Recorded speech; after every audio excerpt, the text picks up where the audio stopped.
Hello everyone, आज हम लोग केमिस्ट्री का इम्पोर्टेंट चैप्टर पढ़ेंगे, सरफेस केमिस्ट्री, पृष्ठ रसायन। सबसे पहले जानते हैं पृष्ठ रसायन क्या है। तो नाम से पृष्ठ का मतलब होता है सतह। वैसे घटना जो सतह पर होते हैं, रसायन शास्त्र की वह शाखा जो सतह पर होने वाली घटनाओं को स्पष्ट करता है, उसी को पृष्ठ रसायन कहते हैं। सतह पर होने वाली घटना क्या है? तो सतह पर होने वाली घटना का सबसे अच्छा एग्जाम्पल है अधिशोषण। एक होता है अवशोषण और एक होता है अधिशोषण। दोनों में अंतर समझिएगा। जैसे मान लीजिए कपड़े को पानी में डाल देते हैं तो पानी कपड़े के पूरे भाग में मिल जाता है, मिक्स हो जाता है, इसको कहते हैं अवशोषण। कपड़ा पानी को अवशोषित करता है। लेकिन अगर हम बोर्ड पर मार्कर से, इंक से लिखते हैं तो इंक सिर्फ बोर्ड के सतह पर जमा होता है, उसके अंदर नहीं जाता है। तो सिर्फ सतह पर जो चीज जमा होता है उसी को कहते हैं अधिशोषण। जैसे सतह पर धूल जमा हो जाता है, आप देखते होंगे, तो वो सिर्फ सतह पे जमा होता है, सतह के अंदर नहीं जाता है, तो वो अधिशोषण है। इसी प्रकार से मास्क देखे होंगे आप, मास्क के सतह पर जो हार्मफुल गैस है, हार्मफुल जीवाणु विषाणु ये सब है, उनका अधिशोषण होता है, सिर्फ सतह पर होता है। ये जीवाणु विषाणु अंदर नहीं जाते हैं। अगर अंदर चले ही जाते हैं तो मास्क लगाने से क्या फायदा होता है। तो यानी अधिशोषण जो है पृष्ठीय घटना का एक बहुत अच्छा एग्जाम्पल है। तो सबसे पहले तो पृष्ठ रसायन का परिभाषा देख लीजिए।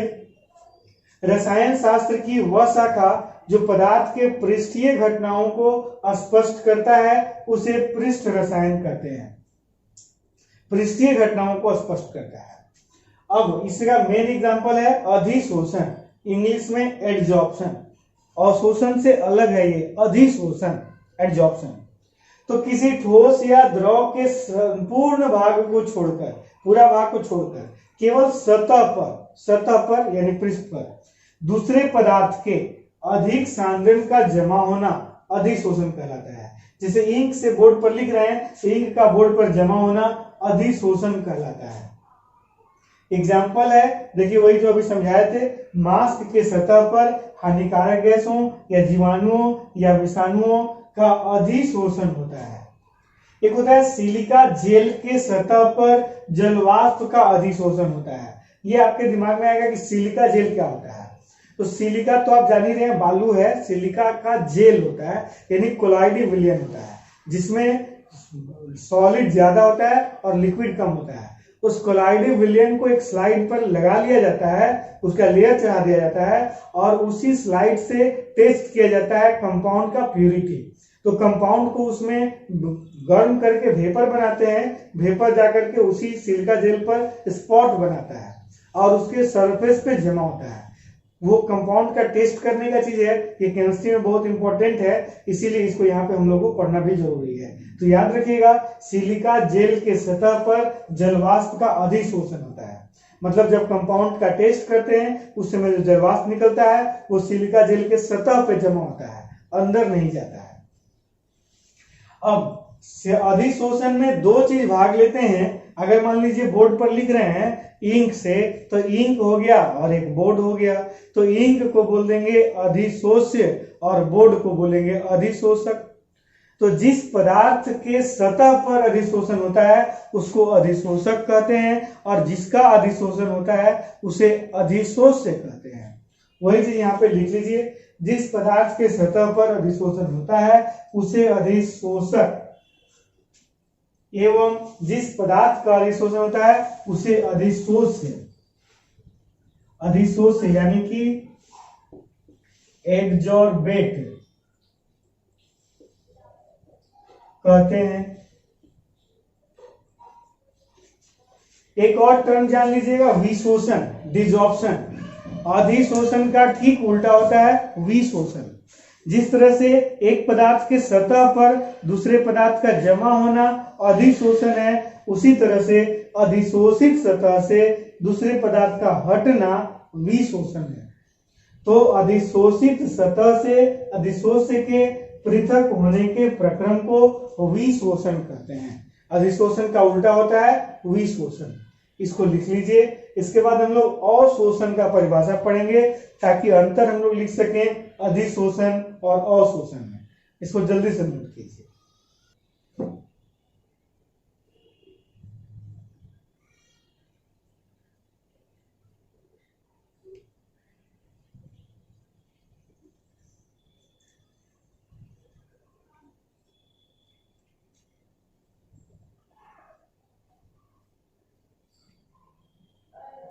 चलिए अब देखते हैं अवशोषण।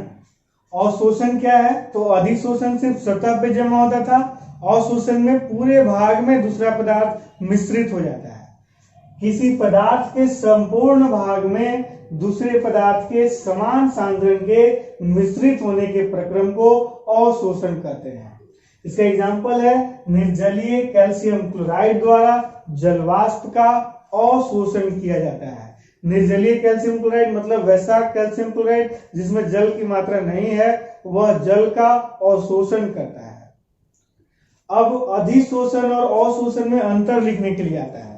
तो पहला पॉइंट बना दीजिएगा दोनों का डेफिनेशन, दूसरा पॉइंट बना दीजिएगा दोनों का एग्जाम्पल, और तीसरा पॉइंट बना दीजिएगा कि अधिशोषण एक पृष्ठीय घटना है और अवशोषण में लिखिएगा अवशोषण संपूर्ण भाग में होने वाली घटना है। यह सिर्फ सतह पर होता है और अवशोषण संपूर्ण भाग में होता है।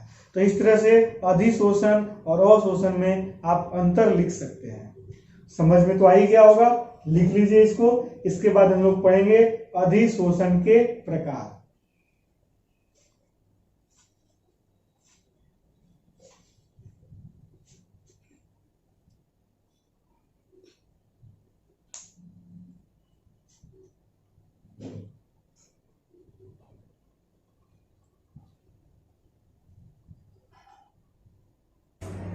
अब चलिए देखते हैं अधिशोषण के प्रकार, टाइप्स ऑफ एड्जॉर्प्शन।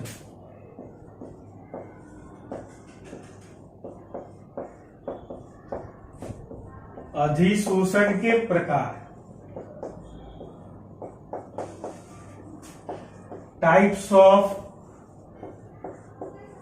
एड्जॉर्प्शन। तो अधिशोषण जो होता है वो दो प्रकार का होता है। पहला होता है भौतिक अधिशोषण। भौतिक अधिशोषण, इंग्लिश में फिजिजॉर्प्शन। और दूसरा होता है रासायनिक अधिशोषण। रासायनिक अधिशोषण, इंग्लिश में केमिजॉर्प्शन।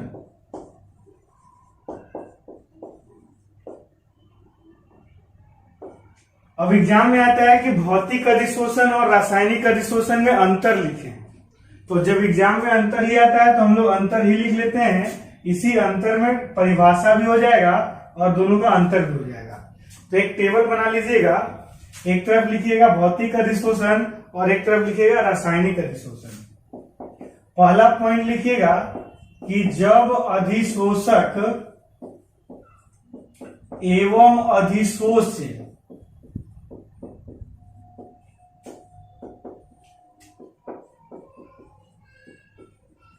दुर्बल,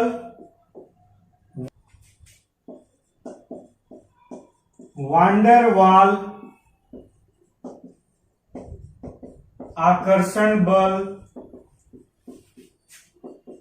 द्वारा जुड़े होते हैं तो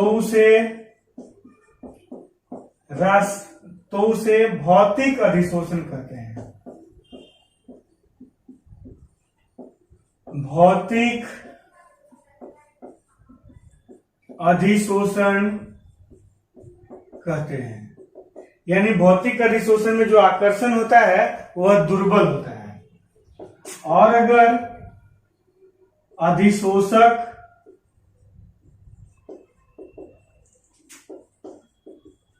और अधिशोष्य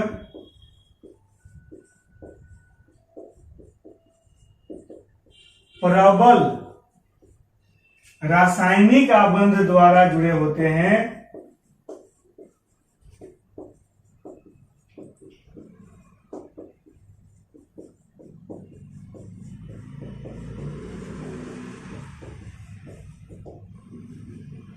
तो उसे रासायनिक अधिशोषण कहते हैं। रासायनिक अधिशोषण कहते हैं। देखिए इसमें दुर्बल आकर्षण बल है, उसमें प्रबल है। आकर्षण बल में उसमें रासायनिक आबंध है। अगर दुर्बल आकर्षण बल है तो आसानी से अलग भी हो जाएगा, आसानी से जुड़ेगा भी, आसानी से अलग भी हो जाएगा। यानी अगर प्रोसेस दोनों तरफ से होता है तो उसको कहते हैं उत्क्रमणीय प्रक्रम। इसमें देखिए प्रबल आकर्षण बल है, यानी जुड़ेगा लेकिन उसके बाद आसानी से अलग नहीं होगा, यानी एक ही तरफ से होगा, तो इसको कहते हैं अनुत्क्रमणीय प्रक्रम। तो ये दूसरा पॉइंट बन गया इसका कि यह उत्क्रमणीय प्रक्रम है, यह उत्क्रमणीय प्रक्रम है और यह जो है अनुत्क्रमणीय प्रक्रम है, अनुत्क्रमणीय प्रक्रम है। एक और चीज है कि इसमें एंथैल्पी, जो ऊर्जा, एंथैल्पी मतलब ऊर्जा का एक रूप है, तो जो इसमें एंथैल्पी मुक्त होता है उसका मात्रा कम रहता है, इसमें ज्यादा रहता है। तो इसमें लिखेंगे, इसमें अधिशोषण की एंथैल्पी, इसमें अधिशोषण की एंथैल्पी बहुत कम, अर्थात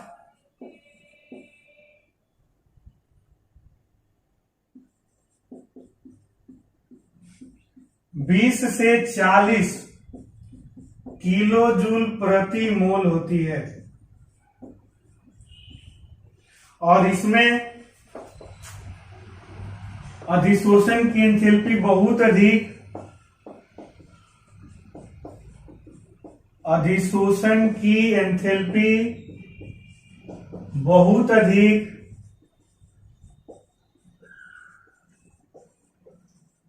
अर्थात 80 से 240 किलो जूल प्रति मोल होती है। तो इसमें ऊर्जा कम निकलता है, उसमें ज्यादा निकलता है। चौथा पॉइंट यह है कि ताप बढ़ाने पर इसका वेग घटता है और इसमें बढ़ता है। ताप बढ़ाने पर इसका वेग बढ़ता है, वेग बढ़ता है यानी ताप बढ़ेगा, तो ये अधिशोषण, इसमें ताप बढ़ाने पर घटता है मतलब अधिशोषण कम होगा, और बढ़ता है मतलब अधिशोषण बढ़ जाएगा। इसमें ताप बढ़ाने पर विशोषण होने लगता है। पांचवा पॉइंट है कि यह विशिष्ट प्रकृति का नहीं होता है।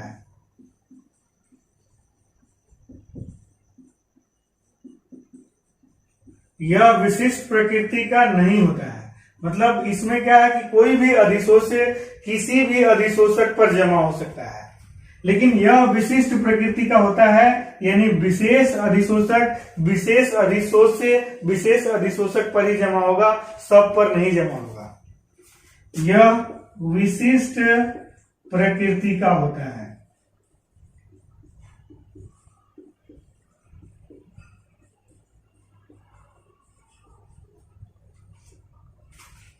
और छठा है कि इसमें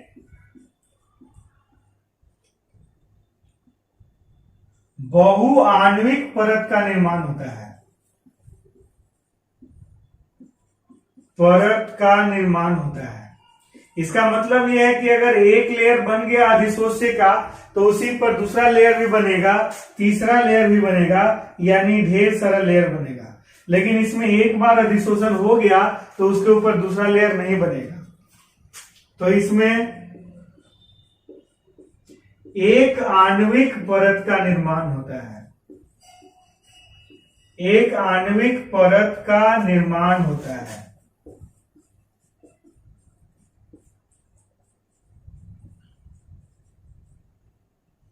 तो इसको नोट कर लीजिए। इसके बाद हम लोग पढ़ेंगे एक इंपॉर्टेंट टॉपिक इसी का, फ्रेंडली एडजॉर्प्शन आइसोथर्म। इसको लिखिए।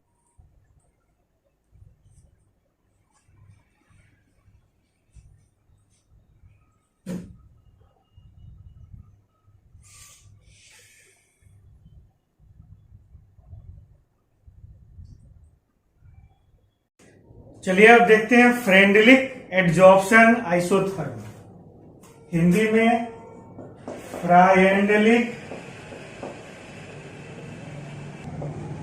अधिशोषण समतापी वक्र।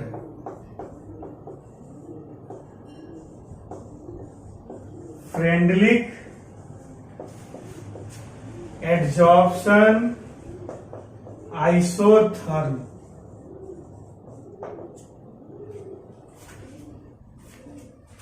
तो देखिए ये क्या है, फ्रेंडलिक जो थे वह अधिशोषण पर दाब के प्रभाव को स्पष्ट कर रहे थे।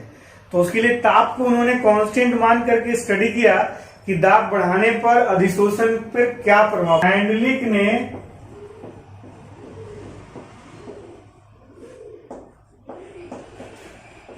अधिशोषण पर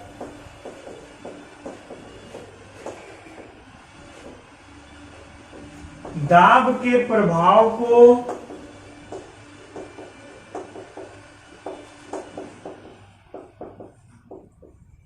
स्पष्ट करने के लिए एक समतापी वक्र दिया।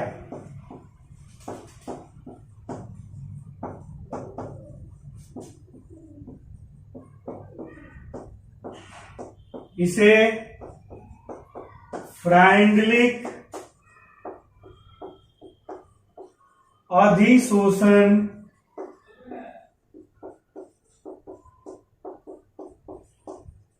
समतापी वक्र कहते हैं।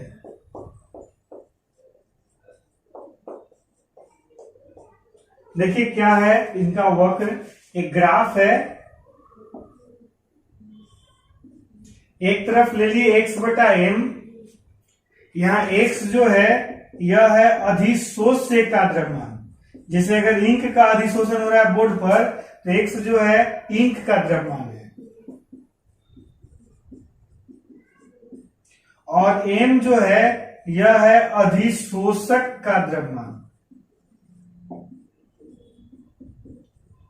जिस सतह पर अधिशोषण हो रहा है उस सतह का द्रव्यमान है m, और एक तरफ ले लिए दाब यानी कि प्रेशर। वो देखें कि जब दाब कम रहता है तो x बटा m प्रेशर के समानुपाती होता है, यानी ग्राफ सीधा मिलता है। कम दाब पर या निम्न दाब पर x बटा m जो है वह प्रेशर के समानुपाती होता है। अब जब दाब बढ़ जाता है तो उच्च दाब पर इसका प्रभाव कम होने लगता है। देखिए ग्राफ जो था वो सीधा की जगह स्लोप हो गया, और जब और ज्यादा दाब बढ़ जाता है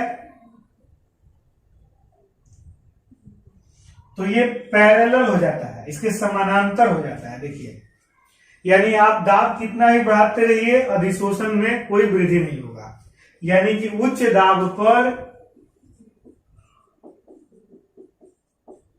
x बटा m जो है वह समानुपाती होता है प्रेशर के पावर 0 के, दाब के पावर 0 के। समानांतर का मतलब कि इससे कोई मतलब नहीं, यानी पावर हो गया 0। अब इन दोनों को मिला के आप लिख सकते हैं x बटा m, ये और है x बटा m समानुपाती प्रेशर का पावर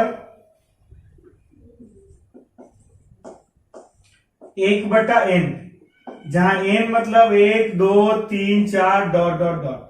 अब इसका मतलब समझिएगा, अगर n का वैल्यू 1 रख दें तो प्रेशर का पावर 1, यानी ये वाला कंडीशन आ जाएगा। अगर n का वैल्यू बहुत बड़ा यानी इंफिनिटी रख दें तो 1 बाई इंफिनिटी 0, यानी ये कंडीशन आ जाएगा।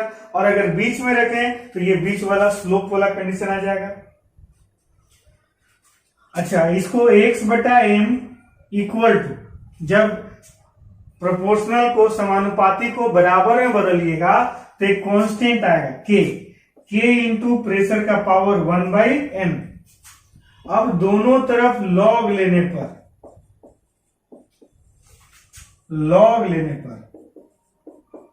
लॉग ई यानी ln लेते हैं, और लॉग लेने पर क्या हो जाएगा, क्या लिखेंगे देखिएगा, लॉग x बटा m, इसी में लॉग ले रहे हैं, लॉग x बटा m बराबर log k इंटू प्रेशर का पावर 1/n। और देखिए log x बटा m बराबर log m इंटू n पे तोड़ दीजिए इसको। ये x बटा m को ज्यों का त्यों रखिएगा क्योंकि ये अधिशोषण बताता है। इसको m इंटू n पे तोड़िएगा तो log m plus log n यानी log k plus log p का पावर 1/n हो जाएगा। और आप लिख सकते हैं, इसी को नेक्स्ट स्टेप में यहां पे लिख रहे हैं। देखिए यहां के बाद यहां है और यहां के बाद यहां। log x बटा m log x बटा m बराबर, देखिए पावर पहले आके गुना हो जाता है यानी 1/n log p, और ये जो log के पहले था इसको बाद में लिख दे रहे हैं। जोड़ अगर रहेगा प्लस में, इधर आगे पीछे लिखने में कोई दिक्कत नहीं होता है, यानी log k को बाद में लिख देते हैं। अब ये आ गया आपका y equal to M X plus C पे, यानी कि यह एक सरल रेखा स्ट्रेट लाइन का समीकरण है। अगर ये y एक्सिस है, ये x एक्सिस है, ये स्ट्रेट लाइन है जिसका स्लोप यानी ढाल m है और इंटरसेप्ट c है, तो इसका इक्वेशन होता है y बराबर एम एक्स प्लस सी। इसमें देखिए y के जगह पे क्या है, y के जगह पर है इसमें log x by m, m के जगह पे है 1/n, x के जगह पर है log p और c के जगह पर है log k। तो यही ग्राफ मिलता है। ये दो ग्राफ इंपॉर्टेंट है और ये दो फॉर्मूला इंपॉर्टेंट है इसमें, एक ये फॉर्मूला और एक ये फॉर्मूला। ये y बराबर एम एक्स प्लस सी केवल कंपेयर करने के लिए लिखे थे, ये लिखना जरूरी नहीं है, तो इसको लिख लीजिए। यही है फ्राइंडलिक अधिशोषण समतापी वक्र। इसके बाद नेक्स्ट वीडियो में हम लोग इससे आगे देखेंगे सरफेस केमिस्ट्री चैप्टर में।